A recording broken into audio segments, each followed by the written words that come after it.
Hey, what's going on, guys? Welcome back to the channel. Today we are going to take a look at the newest addition to the XOX Customs by Random Treasures exclusive line. So we are looking at Bill Goldberg. So I gotta admit, guys, Goldberg isn't exactly somebody that I grew up watching.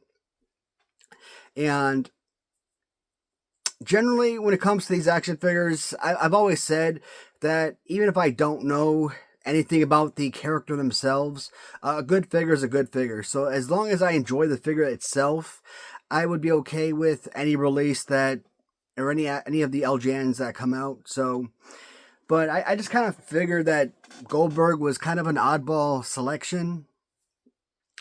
But take away the name recognition first, and let's start off with a simple review of the actual action figure. Now, I've obviously seen photos of this, and I've seen pictures for the last couple weeks. I've mentioned it a few times, and I thought the figure looked solid. And based on design and appearance, I had absolutely no qualms about it. But I didn't want to have a past judgment on it until I actually had it physically in hand to kind of give you guys a more thorough review. And that's the one thing I absolutely love about Ram Treasures. It's kind of funny. When I first got the Ram Treasure figures, shoot, man, I think Sergeant Slaughter was the first figure I ever bought from Ram Treasures, and that unique smell you get from Ram Treasures, I'm like, ew, that's nasty. But after a few figures, you get used to it. You're expecting that scent, and nowadays, forget that. I mean, that's one of the most important things. I could care less about the figure nowadays. I will buy a figure just to have that, basically kind of like that fresh car scent type of deal. That fresh figure scent that you get from Random Treasures. So maybe because it was like a completely unique smell, something you weren't accustomed to, but that fresh figure smell from Random Treasures is fantastic. So I absolutely love taking the new LJNs from Random Treasure out of the package. It's so freaking awesome. Looking at the figure, and I'm like, you know what? It's a nice comparable figure to that of LJN Warlord, right? Not a whole lot of detail as far as color scheme. You're looking at a pretty singular, straight black figure. Unlike Warlord with like face paint and whatnot, it does give it that extra oomph in color scheme, and even with his dual color hair scheme. Bill Goldberg is just a all bald figure, right? So not a whole lot of design going on with the figure. So generally, when you look at this figure, the things that are going to stand out with them is obviously body pose, and you're going to look at the head, and that is absolutely full on Goldberg. I don't know a whole lot about Goldberg. I didn't watch him growing up, and one of the funny things that you know about Goldberg, obviously he's most famous for having this long, extensive winning streak. His winning streak was almost 200 or so. I think he was 175 wins or something close to that number, 170, 172, 173, 174 wins, somewhere around there. So let's cut it in the middle. Let's say 173 wins. Before he was defeated, and he was heavyweight champion in WCW at the time. And I want to say he lost to Diesel or Kevin Nash in WCW. And his streak ended. Come to find out, he technically didn't even have a streak. The first match he ever had was a loss. But he's credited as having this undefeated streak that expanded, again, almost 200 matches. So that's absolutely insane. The one thing that I know best about Bill Goldberg is his 2005 movie I've talked about it before, Santa's Sleigh, and you might think it's a cheesy horror movie, but I think it was an absolutely fantastic movie. As a huge horror buff, those type of movies are absolutely fantastic. For those of you that don't know what Santa's Sleigh was all about, essentially Santa Claus was not this good-natured, bringing cheer guy that you think of when you think of Santa Claus. He was this demonic terror that brought fear and torture to the population. And in the beginning of the movie, an angel came to Earth and kind of challenged him, kind of like a little shuffleboard type game, and Santa Claus lost. And so, for the next millennium, his job was to be the Santa Claus you know and love, bring joy and good cheer to the world for the next 1,000 years. But once that 1,000 years was up, he goes back to being the demonic terror that he was previously, mass murder and all that. And I'm like, man, that's a fantastic concept.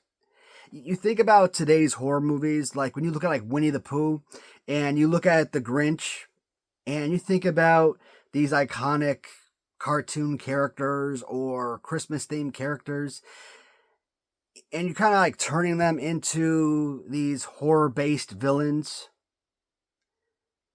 And you're kind of putting them on scale with that of Michael Myers and Freddy Krueger and Jason Voorhees and all that. I'm like, that is insanely brilliant.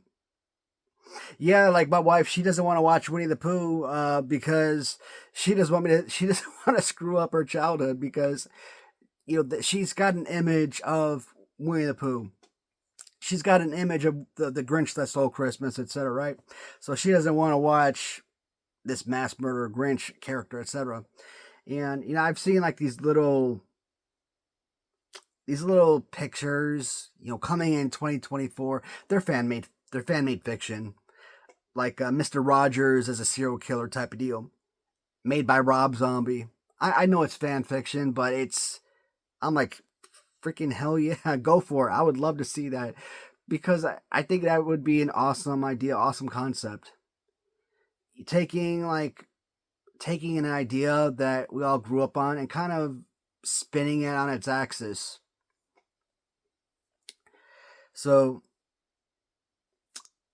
again, not a lot of history. Goldberg, the one downside, Bret Hart. We all know the story. Bret Hart credits Goldberg for ending his career. Kicked him in the back of the head, gave him a concussion, and it's basically lights out. The Hitman is not the best there is, the best there was, and the best there will be anymore. And it sucks because Bret Hart, for many of us, is the premier talent. I wasn't watching WCW, and in fact, I don't think I was even watching wrestling at all anymore at that point. So I don't know how much longer Bret Hart was wrestling afterwards, but I know based on like little clips I see of interviews Bret Hart does nowadays, I know he's still sauced about it. So he's still ticked off.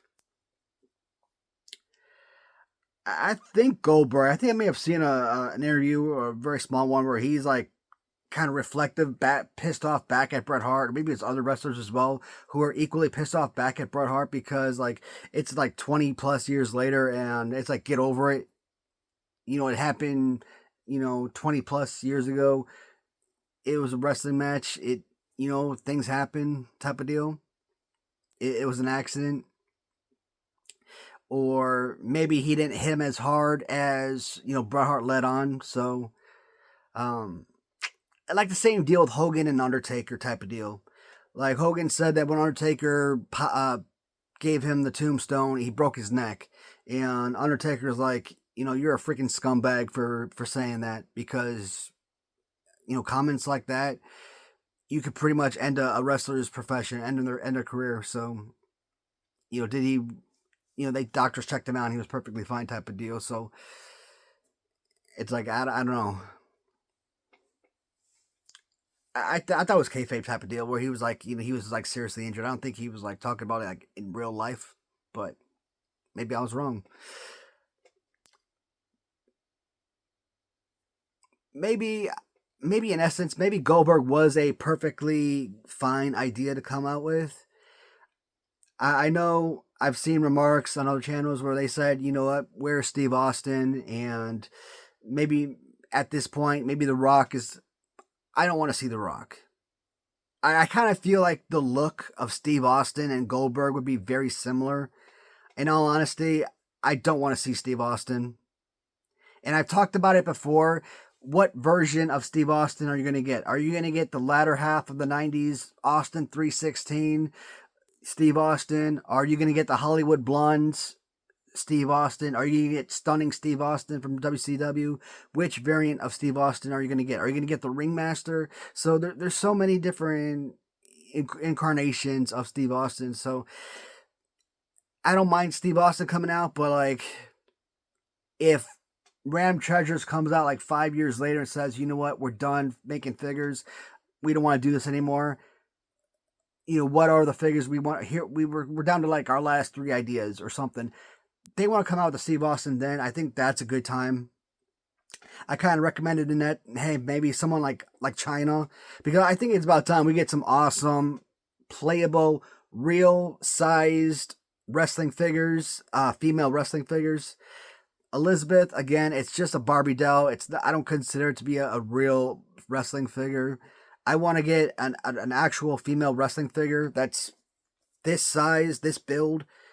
You don't have to keep shrinking them down because they're women. No. You can make China this size. Same girth and everything. So, and she liked the idea. I'm like, heck yeah. And Intercontinental Champion China. The only female with the men's Intercontinental Champion. Heck yeah, let's do that. If you're kind of sticking with the 90s, like I said, I want to see a lot of the Hasbro era guys I grew up watching. So, what's a lot of early 90s guys? And you're seeing them. You're seeing them with Berserker. You're seeing them with the Rockers. You're seeing them with the Bushwhackers and Mr. Perfect. Yeah, all of these guys were 1980s dudes, but you know, they carried over into the 90s and they carried over into Hasbro's era where they fell into my line of action figures, right? So, but when I look at this actual action figure, man, the grip on this is absolutely fantastic. If you are a fan and you sit there and you're wrestling these guys and you want a good, solid, playable action figure, yes. Highly recommended. Good strong arms on the, so awesome biceps are, you know, forearms are solid. Excellent rubber. Again, the pictures, they give you a good idea of what you're getting. I thought it was a really good figure, but not until you actually get the figure in hand and actually give it a grip. I'm like, you know what? It was a good figure when I saw it in the pictures. When I got it in hand, I looked at it, I'm like, this is a freaking awesome figure. I definitely approve, guys. This is amazing. So glad that this actually came out. This is an important piece. Goldberg. Who would have thought I would have enjoyed Goldberg? But it is a must-have, in my opinion. Well worth it. So if you guys get the opportunity, that's a nice pickup for any fan. The next video, guys... let's see, I'm trying to think, because I'm making these videos out of order, so I'm trying to think how I'm going to post them. The other day, I made another sort of mark video, so I'm probably going to post that after this video, which means that this video will probably come out on Sunday. The mark video will be, I've actually scheduled that mark video for Monday, so yeah, this video will be Sunday. And Tuesday, we'll go back to the tournament videos.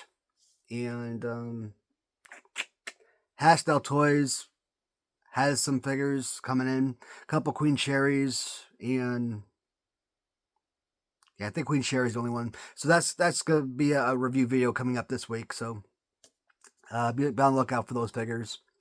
Other than that, guys, as always, thank you so much for tuning in. And until next time, goodbye, everybody.